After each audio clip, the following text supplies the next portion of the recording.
Welcome to Connect with Christina. I want to welcome attorney Lauren Bostick, and she's going to help me name her wonderful firm because I will mess that up. Colburn, Hintze, Maletta, There PLLC. you go. There you go. A lot to cover today, a lot to peel. I'm excited. Thank you for making time. This is a long time coming. Okay, we should share. She is one of the best family attorneys in town. Very passionate about the work she does here. And so I want to ask her, what inspired you to even be a family attorney? You know, it's kind of funny because that was not like my ultimate goal, was to be a family law attorney. Like, I used to always know that I was going to be potentially some type of attorney, but I really used to want to be like a prosecutor. I was really big into like helping people like in sex trafficking crimes. And ultimately, if I wasn't going to be an attorney, I really wanted to be a singer or an actress, to be honest. Like, I used to love to act. I used to really, really like to write songs and sing. But somehow I just started helping a lot of people in family stuff. I used to do a lot of domestic violence work. And then I ultimately ended in family law. And I've been doing that consistently for over 10 years. Yeah, that's what I was going to ask. When did you get started altogether? It's been a while. It's been many years. It's been like, I know it's been at least like 10 plus years, because even before I was like fully practicing family, I was helping people in family. He would always come to me to be like, hey, can you go to court with me? Hey, can you help me with this? Hey, can you take a look at this? So I was just doing a whole lot of pro bono work before I was even a fully licensed attorney, like helping people to present cases and do those types of things, because I was good at it. Well, and I have a lot more questions on the lawyering aspect of this, but now I got to go back. I know you did a pageant with my daughter, and at the time you were how old? Oh, gosh. That is a really great question. She was probably like still in in like my early school. 20s. Okay, yeah. So, yeah. And that's actually, people don't know this, but I met you before I got into the personal injury space. And you and my daughter bonded, Leilani, who is now 25, almost 26. And you were literally in the same pageant, rooting for each other. And I think that was the year she won Miss Congeniality. Yep, I think she was in the twice. teen. Yes. She was in the teen one, and she got the Miss Congeniality for that one. And then, yeah. But so you know, you were always, well, as you are now, kind, and even then, like, she would tell me things like you were trying to support other female girls, and I know that that's true today, even outside of the pageant, right? And I've gotten to know you. So, but acting, singing, okay, I have not had the pleasure of hearing you sing, but I have heard from many of our friends you can sing. Is that true? I do like to sing. I like my karaoke. And are you good? I mean, am I allowed to ask that? I mean, you have to be honest. I mean, like, you don't be humble. I think I'm a decent singer. I mean, people tell me that I'm a pretty good singer. I know Matt Massey with CIM thinks so. Attorney Kelly Durham also thinks so. I apparently just need to be the one to like attend one of these karaoke things. You guys did get me to sing in Napa. I don't remember that one. Maybe it's the wine. But wait, the acting part, did you do anything with that? So when I was 10, I had a nice little career. I tried out. My mom took me, and I actually got called back. I went to California. All I had to do was walk and get the parts.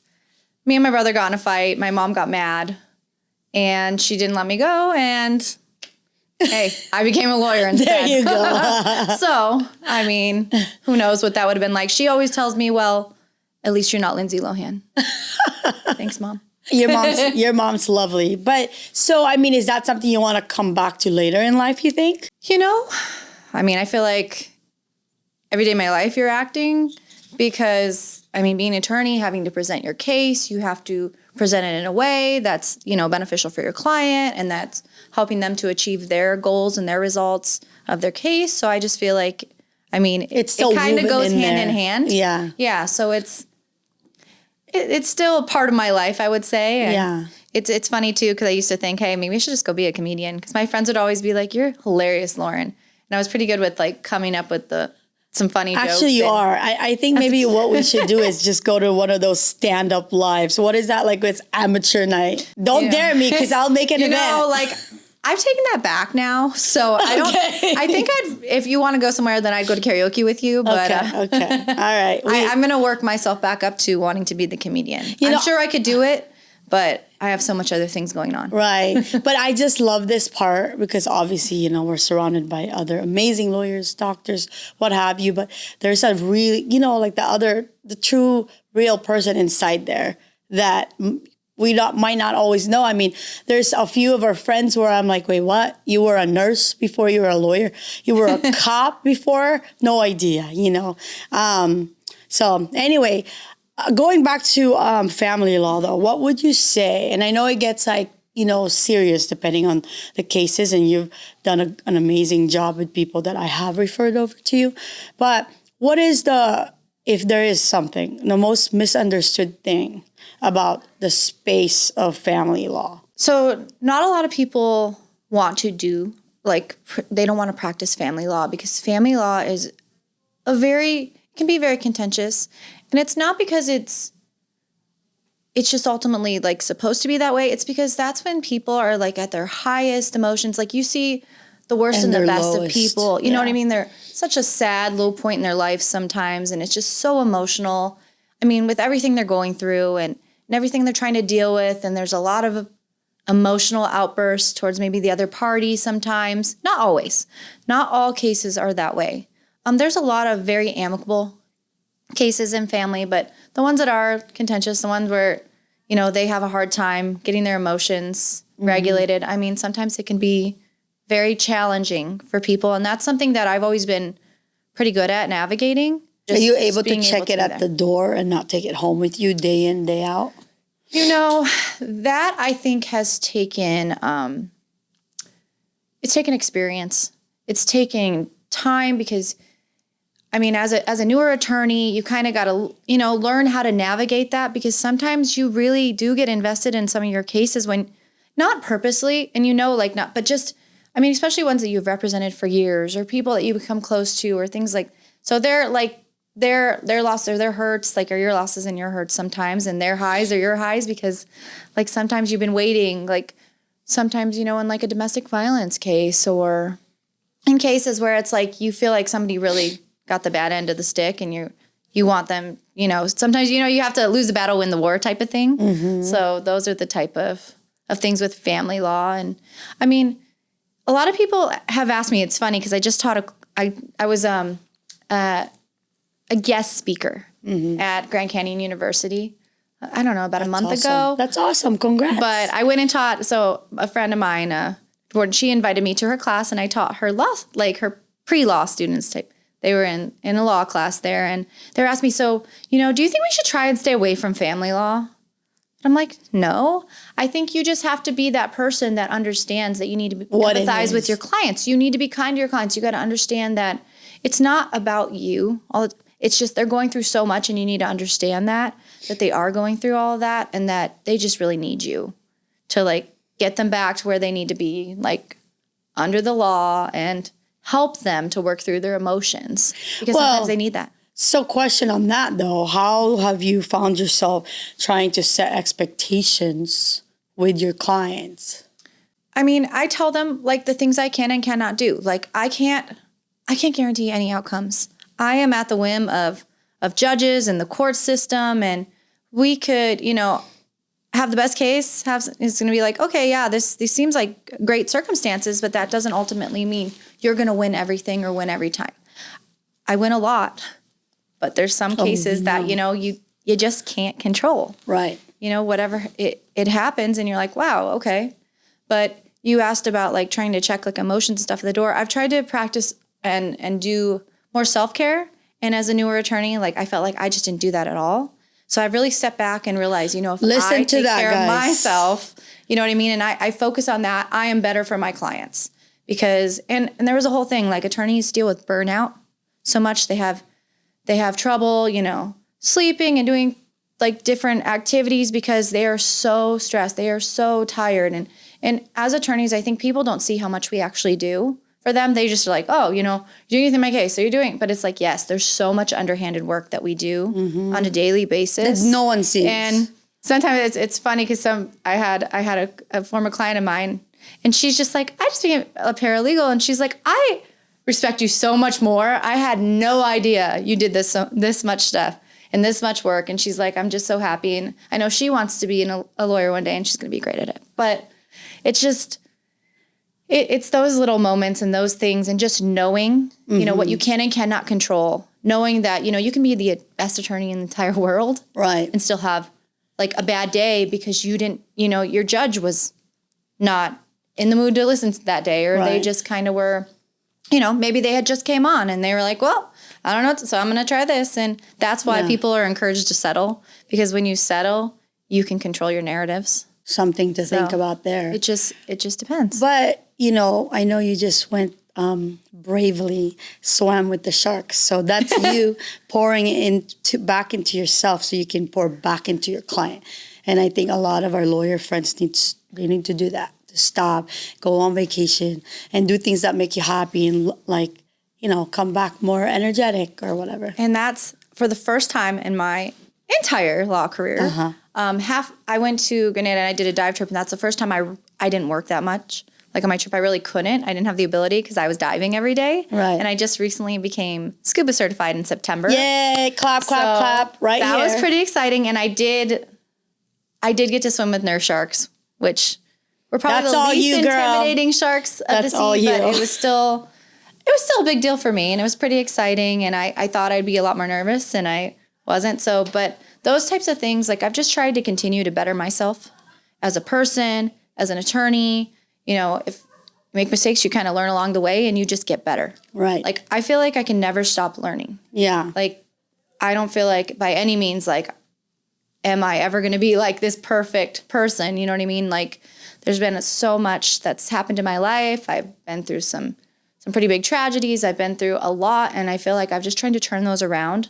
Like, every time I've had like that hurt, I've tried to just better myself in a way, or just grow. And I feel like that's helped me in my career. I feel like that's helped my clients.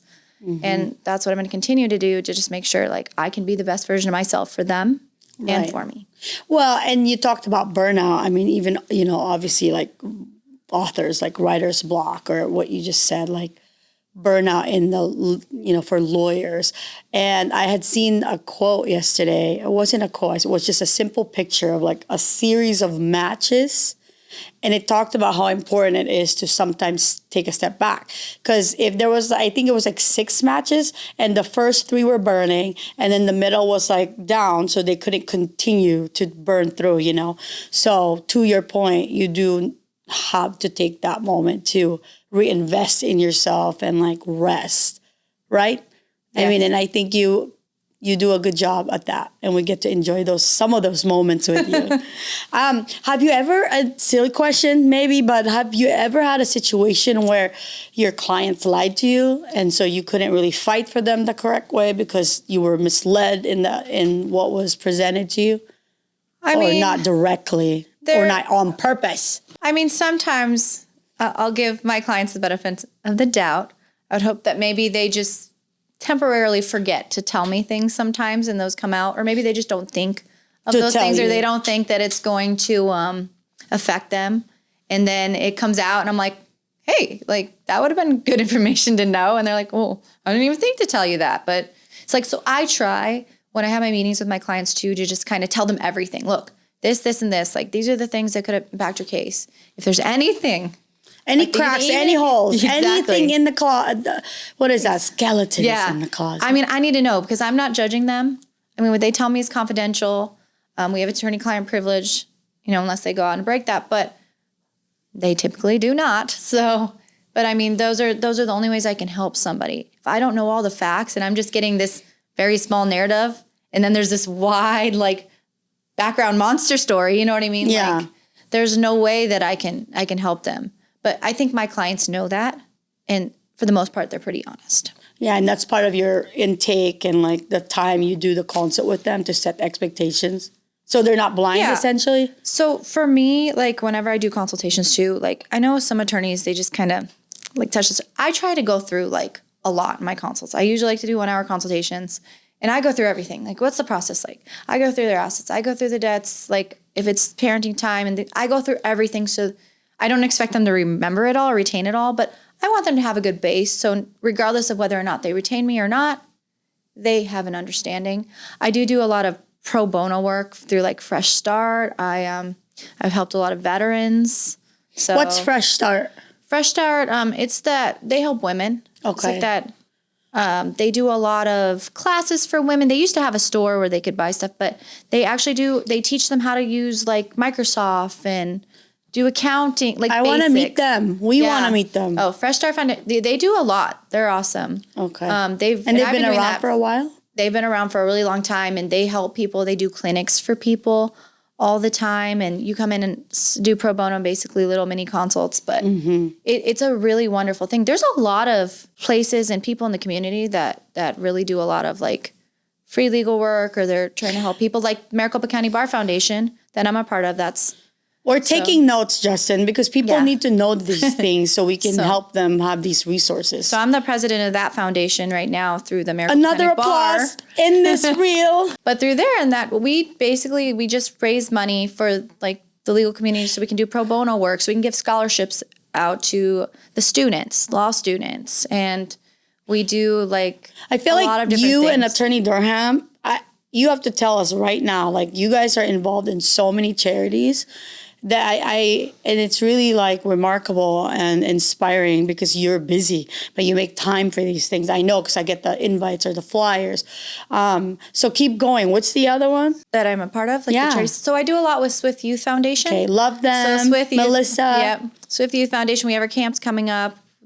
We do a lot with children. We do camps for them twice a year, completely paid for the low-income schools. They have to qualify, but it's an amazing nonprofit. It's not Swift Trucking. Everybody gets confused. They're like, is it Swift Trucking? Is that related? No, Swift Youth Foundation.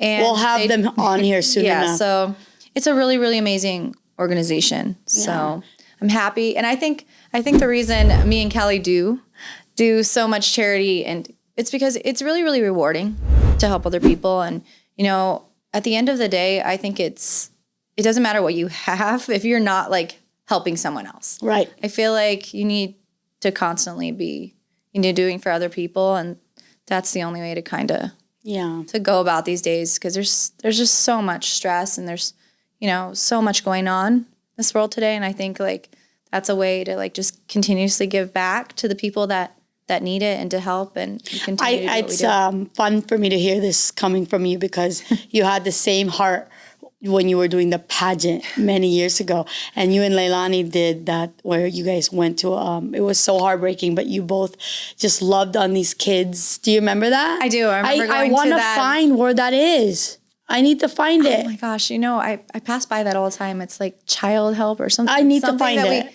We've passed by. Do you remember they didn't want us to leave? Yeah. Do you remember that? And those were just I think those are the children that didn't have parents, or they didn't, and we went and spent time with them. No, that was such a rewarding experience. And I think like that's one of the things, it's just like pet animals, obviously near and dear to my heart.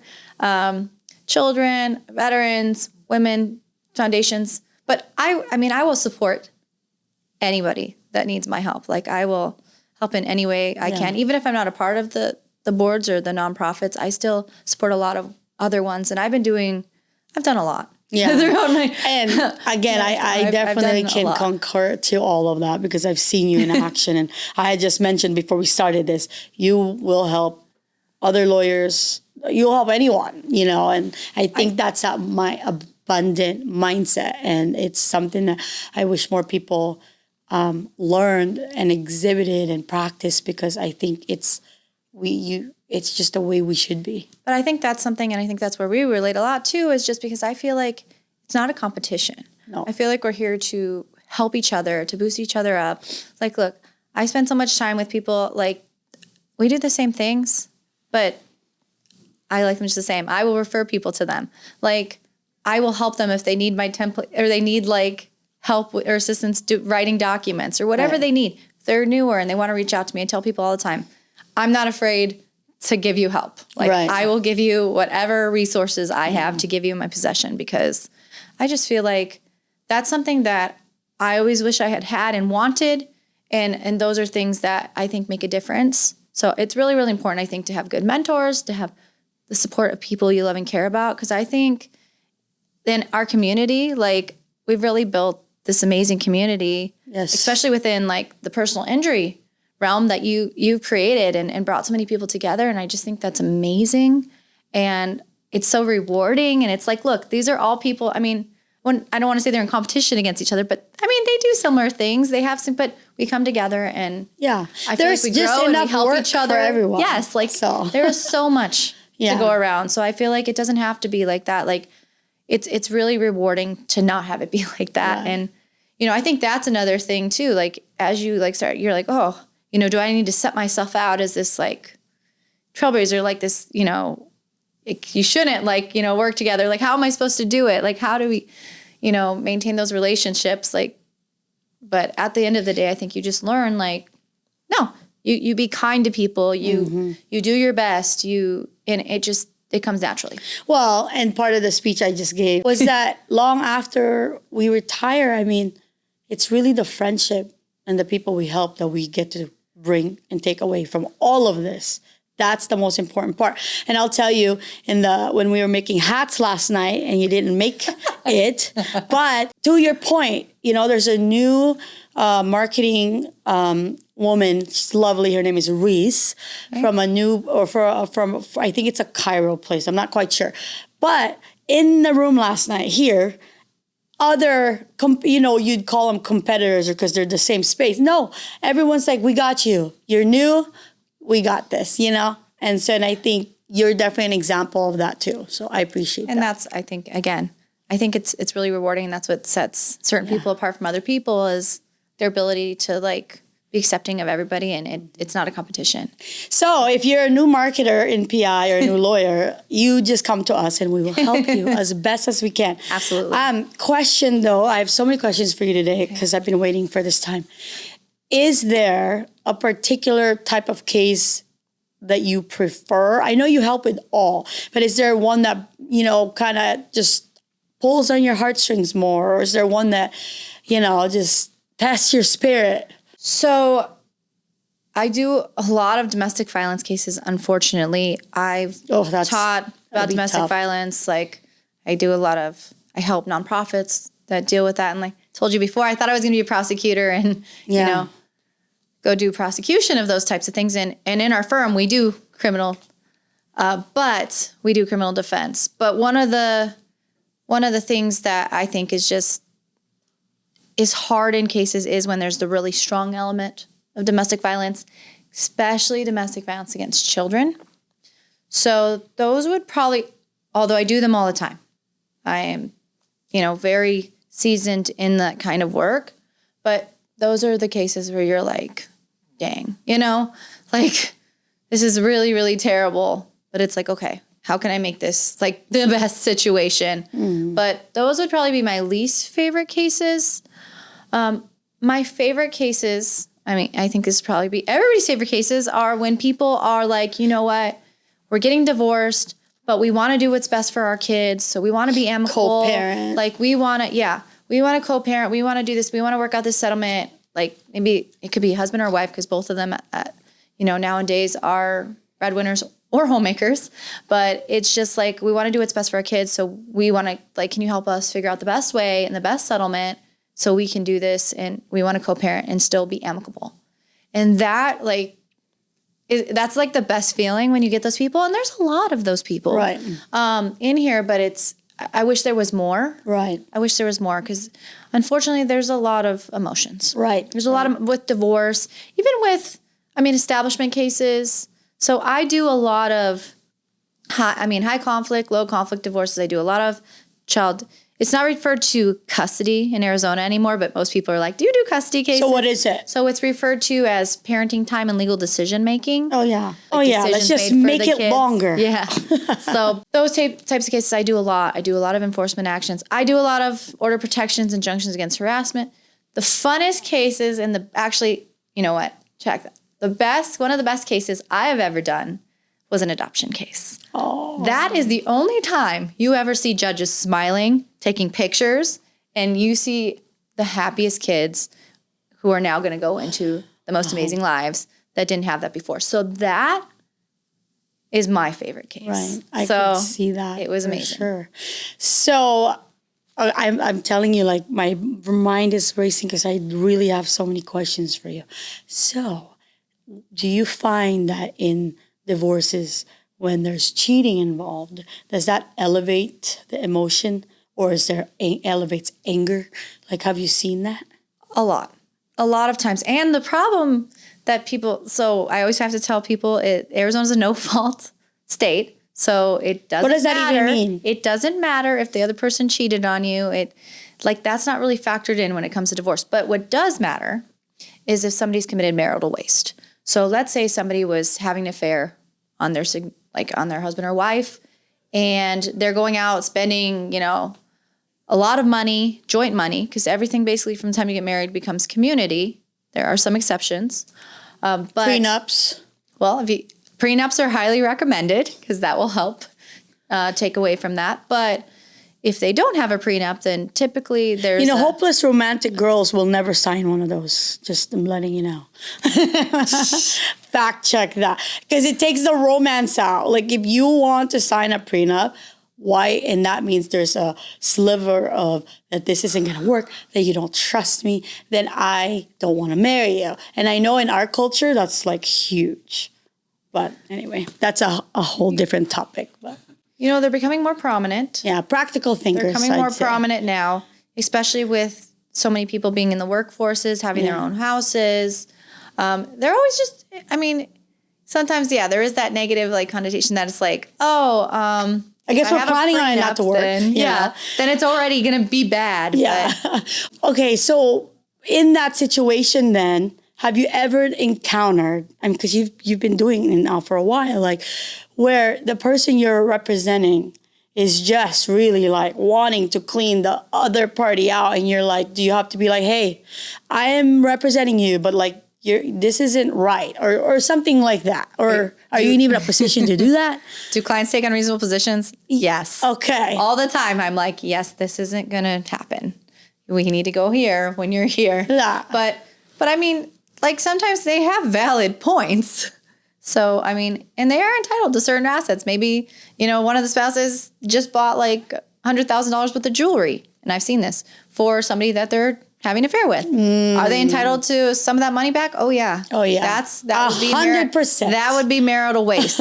Unfortunately, not 100%. They're entitled to at least 50. Right. But depending on the circumstances, they're typically entitled to monies back that was community money. I think myself as a property manager back in the day, like, I'd be like, hey, you don't have to destroy this person. At some point, you love them, so maybe don't do that. And that's the thing. It's like a lot of times people fight over money. They fight over pets, despite the other person. It just really varies. I've seen people fight over deviled eggs trays. Must be some good from the dollar store. It really varies, and it can be super high end things. It can be like a penny. So in your opinion, over time. But it's the point. If you ask my clients, it's not about it's a what principle. it is. It's the principle. Right. I don't care that I can go replace this at the store. It's the principle. Right. I'm like, okay. So now, over time, with all the experience that you have today, has it changed as far as the main top 5 reasons that people get divorced? What is it now, and what was it before? What is it still like extramarital? Is it still cheating? Is it money? I don't necessarily think that it's always related to cheating. I've seen a lot of people stay together. I think, at least a lot of people, substance abuse issues. Okay, that's a hard one. Domestic violence issues. There's the fact that, somebody maybe got married really, really young. They felt like, hey, I'm just a different person. But that one's more, that one's probably not as prominent. I see a lot. It's a lot related to, look, I've tried with this person. I love this person, but they just can't get it together. Like, really? So, yeah, I've definitely seen a lot of issues related to substance abuse, a lot of issues related to communication. A lot of issues just related to just not one person not wanting to be the homemaker the whole time, or not wanting to stay home, and, just wanting more for themselves. It really just, it varies. But a lot of times I think people, they give up, and they just get to a point where they're just like, hey, it's time. And they go off and they meet somebody that, they're really happy with. I have found that a lot of people that, mostly men, a lot of people that I divorce are pretty much getting married like within the next year. Wow. So I don't know if it's just, it's just they meet somebody that they feel is more right for them, or they've been in a marriage for a long time and they finally feel like can go and, enjoy themselves. I feel like nowadays too with social media, this is another reason I think people get divorced more now. I think because they have so many more options. There's so many more ways, and they don't get have caught to get now out. because there's so many cameras. It's not like back in the day. You don't have to go out to meet somebody. You know what I mean? You don't have to have that face to face. You can be whoever you want to be on the internet, is what I've been told. That's true. But remember back in the day, when you get together with that person. Back in the day, it was frowned upon to have an online relationship or a dating app, or what was it? Just the stigma of that, mail order brides, or back in the day when they're like, don't talk to strangers. Now the strangers are bringing us food, picking us up, knowing where do we live, Very true. Okay, what's the shortest timeline of a marriage that you've had to do a divorce on, and the longest time? Could be 40 years. Wow. So 40 years has probably been around the longest. It could be a little longer than that. Shortest was 90 days. What? That's a real thing? There's a show about that, right? Yeah, they weren't even on that show, but 90 days, and it was just wait. I think there was people, they haven't even if they were even together for that, but it's nope. Was it easy at least, or difficult? Still difficult. I'm not going to say there's any easy divorce. Marriage is a lot easier than getting divorced. Divorce, you have a waiting game. You always have to wait at least 60 days from the date you serve the other person to even be able to submit final documents such as a decree to the court. So divorce is never easy because you got to figure out, what did I have? What did I bring in? Did I just change it to community property? In the Philippines, divorce is not allowed. And I don't know if Really? they changed that recently, but that's a thing. You can do annulments, but Justin will fact check that. But I know I saw they were petitioning for that to be changed. But isn't that crazy? They probably just come here and get divorced. Yeah, something like that, pretty much. For those who are looking, right, and they just can't avoid the divorce and they're looking, what are some of the tips that you want to tell people or share with them that they need to really consider before they hire an attorney? So something to note is that it's a community property state. So that means what's mine is yours, with some exceptions. Exceptions can be if somebody's inherited money and they kept it in a separate bank account. If somebody was gifted something. Now, that doesn't work I hear this a lot. Well, my wife gifted me this car during the marriage. That's nice, but no, it's still community property. There is case law that supports that it's not a gift. So certain things will be considered a gift. Let's say your parents gift you a car, it's paid off, they will you the car. That's a gift to you. Well, what if you own the house for years and years and years before you got married? That could be considered sole and separate property. Now you can change that. Is there a threshold? How long you own the house versus you got married? There's certain parameters, but if you came into the marriage with sole and separate property and that property is paid off, or that's part of a prenup or something, then that stays your sole and separate property. But upon marriage, so as the day you get married, basically through the date that you get served with the divorce paperwork, that's community property. So that's all part of the community. Mm-hmm. And so basically you could be working and earning money at your job, and it could be going into an account just in your name. Husband or wife could be working, at their particular job, and they could have an account in just their name. If there's no prenup, and it doesn't say that's your income, that is community income typically.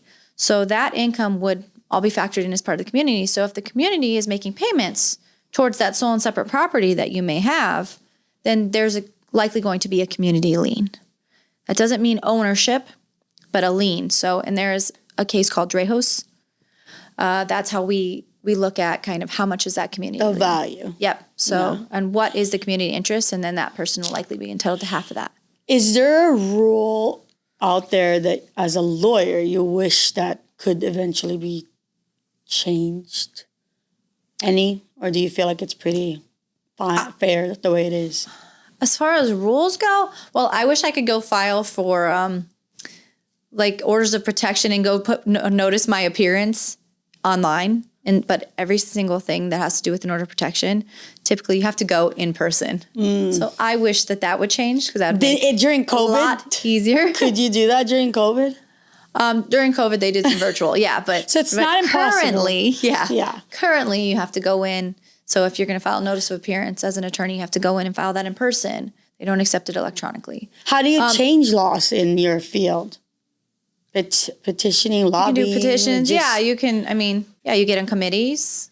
So you show up to different organizations that deal with the laws. You work with judges. There's a lot of different ways. And that's something too with me being, I'm really, as you know, I'm really involved with the Maricopa County Bar Association. And one of the reasons I got so involved with that is because I wanted to, learn more and help people and then get as much information as knowledge as I could to become a better attorney and meet people. And it's been so rewarding, so rewarding. It's just, it's one of the best things I could have done was become so involved in that. And I love it. And another thing that a lot of people don't know, you can change your last name anytime. You can ask the court to restore your last name at any time during the proceeding. You do not have to wait till you're officially divorced to do it. Oh. You could ask for an order prior. There you go. So that's something a lot of people don't know is that you can actually change your last name. So if somebody's married and they want to go back to their maiden name so they can go and change it, they can ask the court for an order regarding that. Mm-hmm. We said earlier, and I know time's up, but we said through and through, if you can avoid cheating, just avoid it altogether. But I think where the stories I hear that really does break my heart is when it could be the man or the woman, doesn't matter, when that spouse is working so hard, and then the excuse is that because, you're working so hard, but it's the other spouse doesn't work. I'm just saying from experience with people I've met where it's I've had to be the friend to say no, I'm sorry, I'm not on your side on this one. He's been working so hard for this family and you have nannies at night, day, an au pair, all the things, and you're shopping all the time and that's your excuse is he's not around. And I know women emotional support, being present, but it's just sad. I think people go through a lot of different situations in their lives. They see things differently. There's a lot of different perspectives. Right. So I think it's really hard for us. Well, we can't judge people. We don't really know. But especially me as an attorney, I can't judge anybody for what they've done. Whether they are the one that has had the affair or not. I mean, there's so many circumstances that's perfectly get to there. So I'm just there to help facilitate and navigate the situation at hand. Because, again, you never know what somebody's dealing with. You meet people and you can think, hey, what's their problem? Or, hey, why are they speeding? Why they just cut me off? Maybe they're rushing to the hospital. Yeah. Maybe they're going to, go see somebody. Or maybe they've just had the worst day of their lives and got fired and they're crying.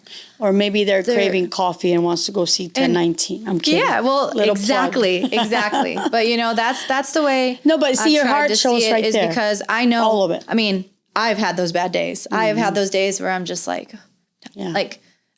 I probably shouldn't have been that way today. But it's just so tired. I'm so stressed. And again, that's why I have But Lauren, taken really, a step back. Your heart shows through and through. And in that little moment, you just emphasize that. You're right. Everyone, you just truly don't know what happens in relationships behind closed doors or what people are going through internally. So as a lawyer, probably that's so important for you to not to judge at all. I mean, we don't have the right to judge anyway, but do you find that that's a big thing for you to be objective? I do. So that's one thing I can say, I'm not trying to judge my clients. I will tell them if I think they're acting unreasonably and it's going to harm them. Mm-hmm. But I'm telling them from a place of love and under the law because that's what they hired me to do. Right.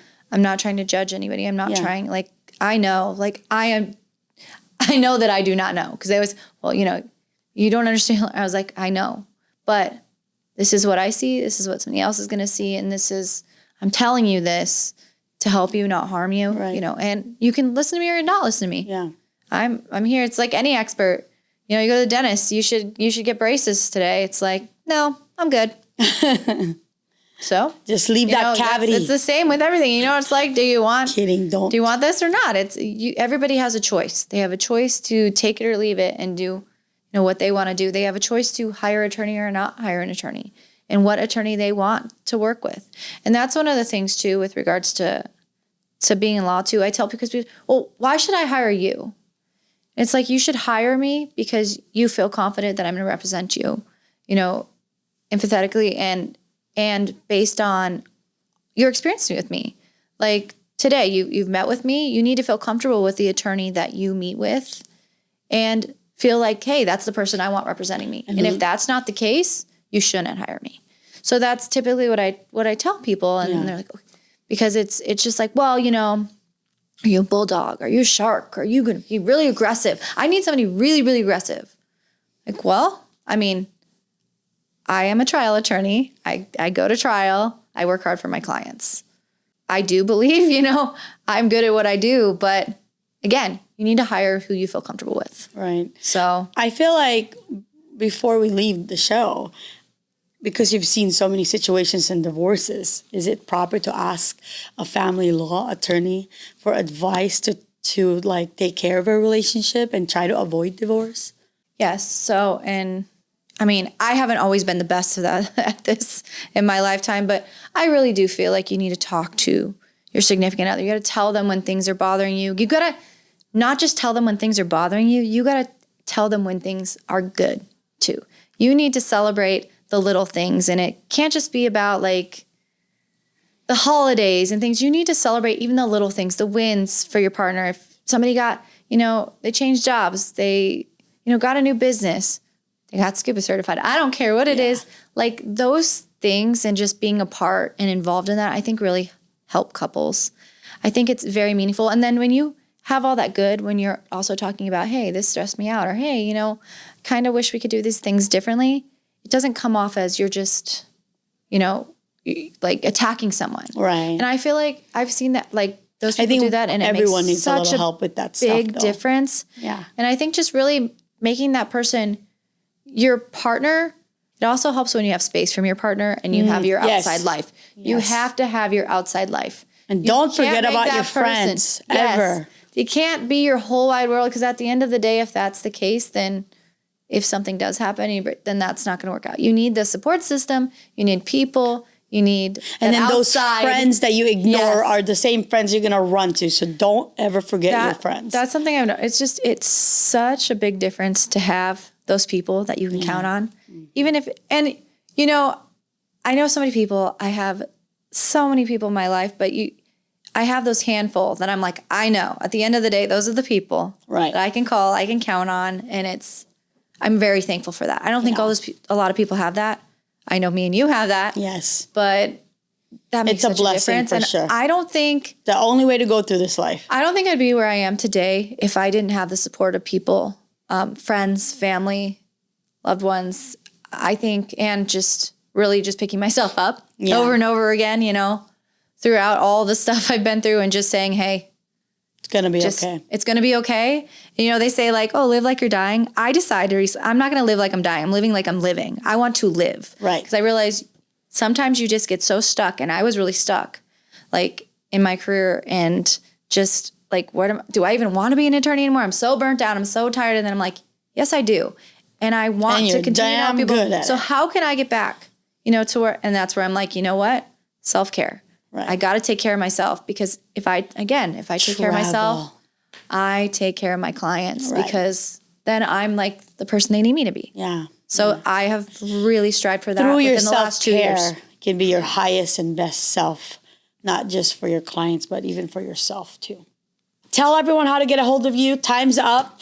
So you can contact me at 602-825-2500. That is Colburn, Hintze, Maletta. PLLC. That's our main line.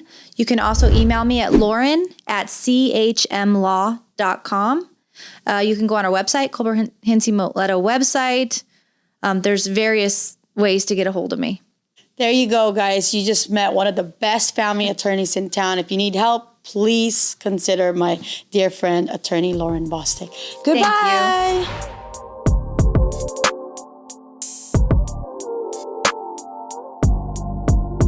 you.